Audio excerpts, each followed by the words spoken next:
Você sabe por que os homens fundaram as primeiras cidades? Este é a Visão Libertária, sua fonte de informações descentralizadas e distribuídas.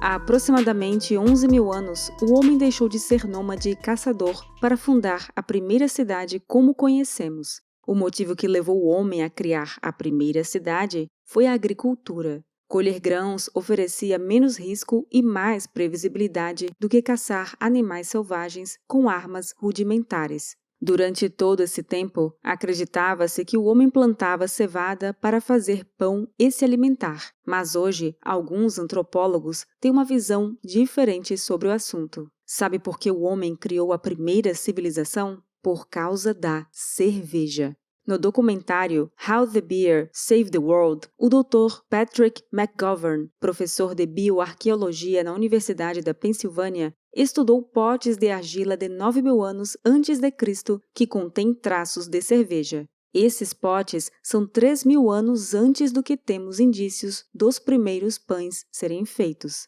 Já foi encontrada cerveja nas pirâmides do Egito e em vários monumentos arqueológicos. No Brasil, por exemplo, os índios faziam uma bebida feita com mandioca chamada de cauim. Diversas civilizações, posteriormente, produziam a sua bebida alcoólica para alegrar os dias. As cervejas antigas eram grãos que eram deixados em jarras com água, onde micro-organismos caíam nessa mistura, fermentando e gerando álcool. Muitos povos acreditavam que a cerveja era presente dos deuses, porque o homem não tinha conhecimento sobre micro-organismos. Essa cerveja não parece em nada com a que temos hoje em dia. Era uma cerveja de gosto ascético, mas era o que existia na época. Por volta do ano de 1500, Portugal e Espanha estavam lutando para conquistar outro continente. Enquanto isso, na Alemanha, o Estado estava mais preocupado em como limitar a criatividade das pessoas em produzir sua cerveja.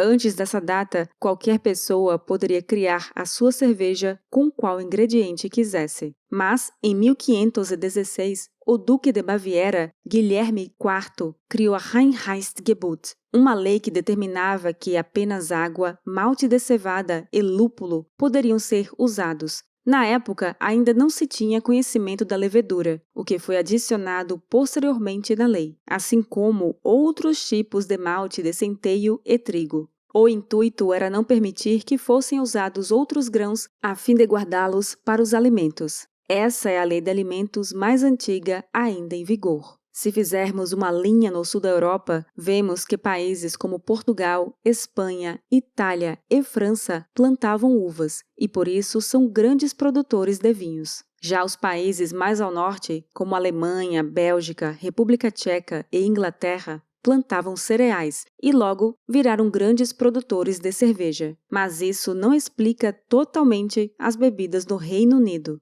Por que a Inglaterra é famosa por suas pale ales com menos de 4% de álcool e a Escócia é famosa pelos seus whiskies com 41% de álcool? Se são países com cultura parecida, como surgiu essa diferença utilizando os mesmos ingredientes? É exatamente isso que você deve estar pensando. A resposta é simples. Culpa do Estado, mais uma vez, se metendo onde não foi chamado. Na Inglaterra, existia uma lei que taxava a bebida pelo seu teor alcoólico. Quanto menos álcool, menos impostos. Isso incentivou as cervejarias da Inglaterra a fazerem cerveja com pouco álcool, e por isso a escola cervejeira inglesa é famosa por suas cervejas pouco alcoólicas. Já a Escócia decidiu tributar as bebidas por litro, então valia mais a pena para os produtores de grão destilar os ingredientes e fazer o máximo de álcool possível. Por causa dessas leis distintas, a Escócia ficou famosa por seus whiskies escoceses. Na Bélgica, a cerveja era feita com muitas especiarias. Muitos padres em monastérios produziam sua cerveja para serem revendidas e sustentar os monastérios trapistas. Esses monastérios trapistas produzem cerveja e são famosos até hoje. Uma garrafa long neck de Westvleteren 12 é rara no Brasil, sendo encontrada por no mínimo R$200.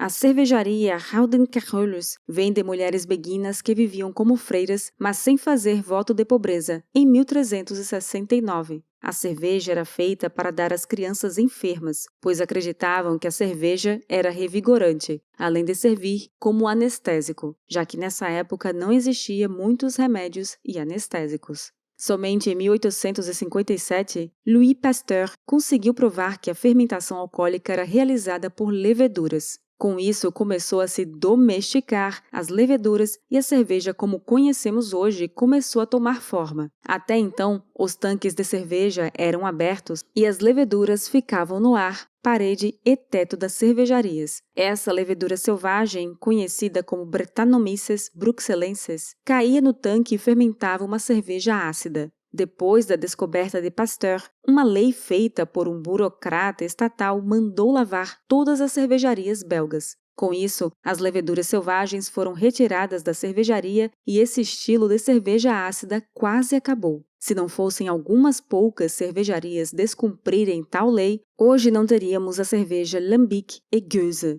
Hoje em dia, uma cerveja da Cantillon ou Trois Fontaines é encontrada no Brasil custando mais de R$500. Nos Estados Unidos, o governo também se meteu e proibiu a venda de álcool no ano de 1920, durante a famosa Lei Seca, criada com a desculpa de curar a América do alcoolismo. A lei durou 13 anos e é considerada um dos maiores fracassos da legislação americana. Os bares, conhecidos como speakeasy, funcionavam em porões e dentro de açougues. As cervejarias ficaram na mão de gangsters como Al Capone, que fez fortuna nessa época. Al Capone subornava toda a polícia de Chicago e matava seus concorrentes no lucrativo comércio ilegal de bebidas alcoólicas. O maior massacre ocorreu no dia de São Valentim, em que 7 homens foram metralhados e, a partir daí, Al Capone entrou na mira dos Estados Unidos, sendo preso por sonegação fiscal e sentenciado a 11 anos de prisão em Alcatraz.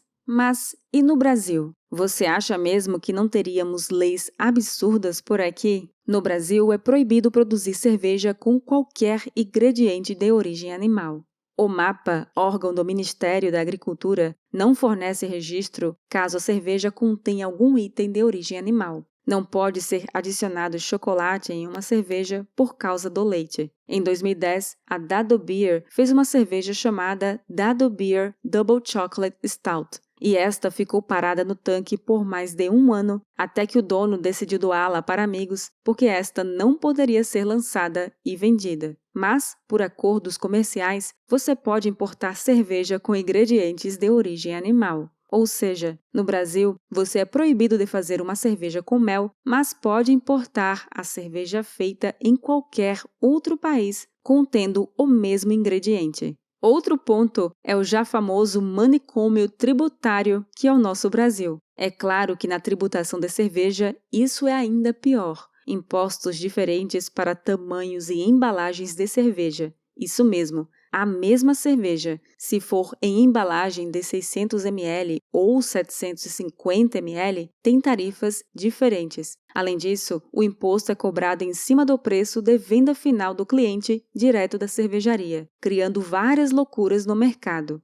Por exemplo, se você é uma grande cervejaria doadora de campanha para presidente, você pode ter uma informação sigilosa de quando essa aferição de preços vai ser feita pelo fiscal e, por coincidência, negociar uma promoção relâmpago com uma grande rede de supermercados justo na semana que o fiscal do Ministério da Agricultura vai aparecer. Assim, a grande cervejaria passa o ano pagando impostos menores. Outra situação que favorece as grandes cervejarias vendem em empórios e locais mais sofisticados, aplicando uma margem maior do que as grandes redes de varejo. Enquanto as grandes redes de hipermercado muitas vezes aplicam margem de 20% em um produto, é mais comum uma pequena loja aplicar margem de 100%. Então imagine que você é uma micro cervejaria que vende sua cerveja por R$ 5,00 ao distribuidor e este a revende por R$ 7,00 para um empório. O empório vende a cerveja por R$ 15,00 ao cliente. A cervejaria que vendeu por R$ 5,00 tem que pagar o ICMS em cima de R$ 15,00. Isso mesmo, no Brasil, a maior cervejaria do mundo paga menos imposto do que a microcervejaria artesanal da sua cidade. Realmente, o pequeno empresário no Brasil é um herói e a situação das cervejarias nacionais apenas serve para comprovar esse triste fato. Obrigada por sua audiência. Este artigo foi sugerido e escrito por Cervejeiro ANCAP, revisado por Donda e narrado por Baby Yoda. Se você gosta do nosso conteúdo, inscreva-se no canal e clique no ícone de campainha para não perder os próximos vídeos. Se você quiser contribuir com o canal e sugerir uma pauta, vá ao nosso site visãolibertaria.com. Até a próxima!